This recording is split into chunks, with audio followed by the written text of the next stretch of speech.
Ayan mga Kalingap, supportan po natin Kalingap Victor. Ayan, palike po and subscribe po ng kanyang YouTube channel. Napakasipag, napakabait at napakamatulungin. Thank you po, ingat po kayo. Hello mga Kalingap, isang mapagpalang araw. Dito po ako sa sentro mga Kalingap. Hindi ko akalain na makita ko pala dito si Ate Melissa mga Kalingap. So yun mga Kalingap, nakita ko si Ate Melissa. Kumusta naman Ate Melissa? Okay lang po. Oh, hindi ko akalain na makita kita dito. Una kitang nakita doon sa bahay ni Kalingap Rab, doon sa church. Tapos nakita kita ulit dito. Coincidence yung ano. Yan lang yung tinitinda mo ate. Meron pa po nasa taas po. Yung mga Kalingap, nagtinda si Ate Melissa ng kalamansi, sibuyas, bawang. Kumusta naman yung buhay natin Ate Melissa? Kahit mahirap, sige pa rin, nagtitinda pa rin. Yung love life natin. Ano more love life? Hindi ka na nag-boyfriend. Matagal na po, ilang taon na po. Ayun, maganda Ate Melissa dahil Maraming naliligaw pero walang pa panahon ganun. kaya nga Mahirap pasukin ng ganyan. oo, tama ka. Lalo na may anak ako. Oo. Masakit sa ulo yung mga ganyan dati. Oo, Ate Melissa. Ang mahal ng bigas ngayon. Siya nga po, 50 na nga ba? Oo, kaya napakahirap. So, coincidence talaga Ate Melissa. Hindi ko akalain na makita kita dito sa sentro. Yan mga Kalingap, si Ate Melissa. Hindi ko akalain na makikita ko dito sa sentro mga Kalingap. Bakit anong nangyari? Bakit hanggang ngayon ano pa rin siya? Grade 1 pa rin. Anong nangyari? Hindi po nakapagpasok kuya yung anak ko. Bakit? Na-trauma. Na-trauma? Grabe naman, kawawa naman yung sitwasyon ninyo. Tapos yung kita mo sa paggugulay, tama lang doon sa pambayad nyo sa bahay at saka doon sa mga anak mo. Minsan nagkukulang kapag Kaya nga. Kasi hindi naman gaano kalaki yung kita sa paggugulay.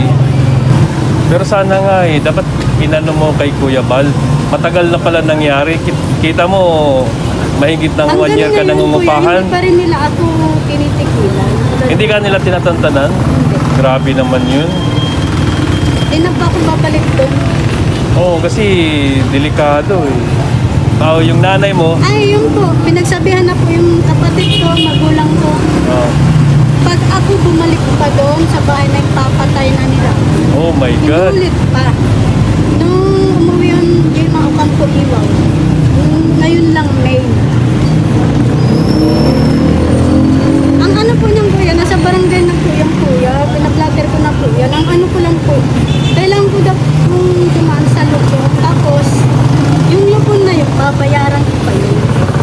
Yun mga Kalingap, kawawa yung kalagayan ni Ate Melissa ngayon mga Kalingap. Hindi na siya nakakatira sa bahay na binibigay ni Kuya Bal mga Kalingap.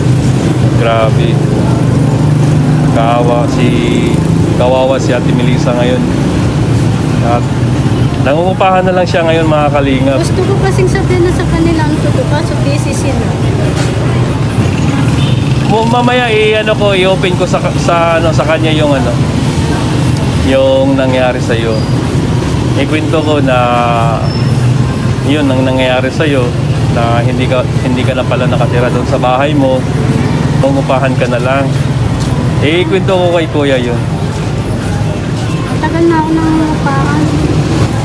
So yun mga Kalingap, yung kalagayan ni Ate Melissa ngayon mga Kalingap, hindi po maganda dahil nga may nagbabanta pala sa kanya. Sobrang kahawa mga Kalingap. Nakita ko si Ate Melissa mga Kalingap, masaya ako. Kaso lang nung tinanong ko siya sa about buhay niya, nakakaawa pala mga Kalingap. Kaya sinabihan ko nga si Ate Melissa na na puntahan si Kuya Bal. So Ate Melissa, okay ka lang dito? Ate Melissa, Okay lang. kumain ka na? Opo, kumain na. Kumain ka na? Sino nag-alaga ngayon sa mga anak mo? Yung ano ko pong kambal nandun po sa pinanito po. Yung nanay yung nagbantay? Po? Yung nanay mo nagbantay? Hindi, yung ano po, yung ama ng anak ko, nandun po sila sa bahay. Sa Panganiban, hindi Pinatid ko doon. na po doon. Tapos ito po Monica po, andito po sa kapatid. Oo. Yung isa. Ano po yung kuya kasi nilalabang po yung kaso pero nahihirapan ako. Kasi matapos na lang po ang taon, hindi pa po nakasikaso ng barangay. Kailangan ko pa daw po idaan sa siyam na patawag. Tapos Baka mababayad pa ako ng lupon. Baka mapira yung ano. Baka mapira yung kalaban mo. Ano po yung mayaman po yun, may asawa po yun. Asawa po. Si Jima Okat po. Diba? Hindi ka pinasyalan nito ni ano, ni yung naliligaw sa iyo. Hi, tita! Hello. Hi, si Mang Jun. Si Mang John. Kumusta naman si Mang John? Long time no Minsan po na napalingkit dito, nagkikita po kami. Nandoon pa rin siya kay Kalinga Prab. Opo, nandun pa rin po siya kami.